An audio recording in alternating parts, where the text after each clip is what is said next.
১৯৮১ সালের ৩০ April Chittagong circuit হাউসে কিছু বিপদগামী সেনা সদস্যের গুলিতে নিহত হন সাবেক প্রেসিডেন্ট ও বিএনপির প্রতিষ্ঠাতা জিয়াউর রহমান।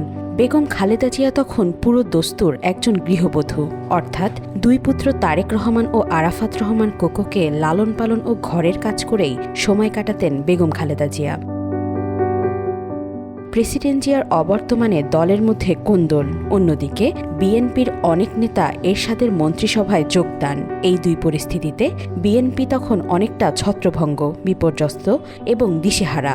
এ সময় দল টিকিয়ে রাখতে কিছু সিনিয়র নেতার পরামর্শ ও সাধারণ নেতাকর্মীদের প্রবল চাপ এবং আহ্বানে ঘর ছেড়ে রাজপথকেই ঠিকানা বানাতে হয় বেগম জিয়ার। গৃহবধূ থেকে দেশ ও মানুষের মুক্তির জন্য বেছে নেন সংগ্রামী জীবন। ১৯৮২ সালের ৩ জানুয়ারি বিএনপিতে যোগ দেন বেগম জিয়া। ১৯৮৩ এপ্রিলে দলের বর্ধিত সভার সিনিয়র ভাইস চেয়ারম্যান হিসেবে বক্তব্য রাখেন। এটিই ছিল বেগম জিয়ার রাজনীতিবিদ হওয়ার পর প্রথম বক্তব্য।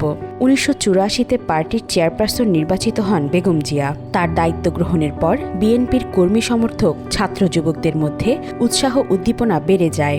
বিভিন্ন শিক্ষা প্রতিষ্ঠানে ছাত্রদলের সাংগঠনিক ভিত্তি শক্তিশালী হয়ে উঠতে থাকে।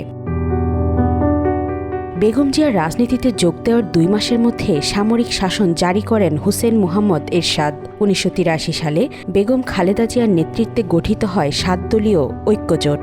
শুরু হয় এরশাদের সামরিক শাসনের বিরুদ্ধে আন্দোলন। এই আন্দোলনে যোগ দেয় আওয়ামী লীগও। ৮৬ সালে ৫ দফা আন্দোলনে দেশ যখন উত্তাল, তখনই ২১ মার্চ রাতে আওয়ামী লীগ সভানেত্রী শেখ হাসিনা এরশাদের অধীনে নির্বাচনে অংশ নেওয়ার সিদ্ধান্ত নিলে ঐক্যবদ্ধ আন্দোলনে বাধা সৃষ্টি হয়। বেগম জিয়া দৃঢ়তায় আন্দোলন সামনে অগ্রসর হয়। নির্বাচন প্রত্যাখ্যান করে ঐক্যজোট।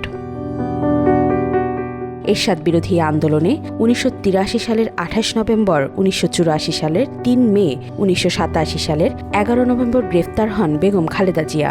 একজন গৃহবধূ রাজনীতিবিদের বলিষ্ঠ ও দৃঢ় নেতৃত্বে ১৯৮৭ সাল থেকে শুরু হয় এরশাদ হটাও একদফা আন্দোলন। তীব্র প্রতিবাদের মুখে সংসদ ভেঙে দিতে বাধ্য হন এরশাদ। দীর্ঘ ৮ বছর টানা নিরলস সংগ্রামের মধ্য দিয়ে পতন হয় এরশাদ সরকারের। বেগম খালেদা জিয়া পান আপোষহীন নেত্রীর উপাধি। ১৯৯১ সালের ২৭ ফেব্রুয়ারি অনুষ্ঠিত সংসদ নির্বাচনে বিএনপি সংসদে যায়। বেগম খালেদা জিয়া বাংলাদেশের প্রথম নারী প্রধানমন্ত্রী হন। জীবনের প্রথম নির্বাচনে ৫টি আসনে অংশ নিয়ে ৫টিতেই জয়লাভ করেন বেগম খালেদা জিয়া। ২০০৭ সালে তত্ত্বাবধায়ক সরকার এলে ওই বছরের ৩ সেপ্টেম্বর চতুর্থবারের মতো গ্রেফতার হন বেগম খালেদা জিয়া। এরশাদের শাসনামলে ১৯৮৩, ৮৪ ও ৮৭ সাল থেকে তাকে ৩ দফায় আটক করা হলেও কারাগারে নেওয়া হয়নি। কিন্তু এবারে বেগম খালেদা জিয়াকে কারাবদ্ধ করা হয়। পরে ২০০৮ সালের ১১ সেপ্টেম্বর জামিনে মুক্তি পান তিনি। সেনা সরকারের বিরুদ্ধে আন্দোলনেও তিনি ছিলেন আপোষহীন। ২০১৪ সালের ৫ জানুয়ারি নির্বাচনকে প্রত্যাখ্যান করে সমাবেশের ডাক দেয় বিএনপি। এর আগেই ৩ জানুয়ারি রাতে পুলিশ গুলশান কার্যালয়ের মূল ফটকে তালা লাগিয়ে দেয়। একই সঙ্গে কার্যালয়ের সামনে বিপুল পুলিশ মোতায়েন এবং রাস্তায় ইট, বালু ও মাটি ভর্তি ১১টি ট্রাক দিয়ে চলাচলের পথ বন্ধ করে দেওয়া হয়। ৫ জানুয়ারি বের হওয়ার চেষ্টা করলেও পেপার স্প্রে ছড়ে পুলিশ। এরপর থেকে ৯২ দিন তিনি কার্যালয়েই অবরুদ্ধ ছিলেন। ২০১৮ সালের ৮ ফেব্রুয়ারি জিয়া অরফানেজ ট্রাস্ট দুর্নীতি মামলায় দ্বিতীয়বারের মতো পুরান ঢাকার নাজিমুদ্দিন রোডের কারাগারে যান বেগম খালেদা জিয়া। সাবেক এই প্রধানমন্ত্রী তার বর্ণাঢ্য রাজনীতিতে জিয়া অরফানেজ ট্রাস্ট সহ ৩৭ মামলার বোঝা এবং সময় মতো বিদেশে চিকিৎসা না পাওয়ার আক্ষেপ তার রয়ে গেছে।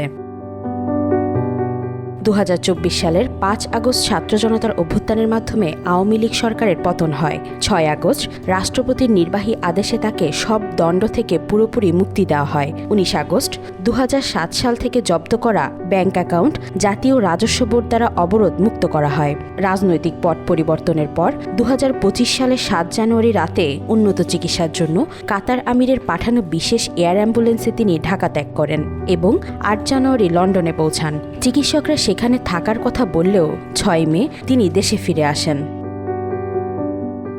৮০ বছর বয়সী বেগম খালেদা জিয়া দীর্ঘদিন ধরে হৃদরোগ, ডায়াবেটিক্স, আর্থাইটিস, লিভার সিরোসিস, কিডনির জটিলতা সহ নানা শারীরিক জটিলতায় ভুগছেন। গত রবিবার শ্বাসকষ্ট দেখা দিলে দ্রুত তাকে এভারকেয়ার হাসপাতালে নেওয়া হয়। ওয়াহিদা পারভীন ঈশিতা, আজকাল।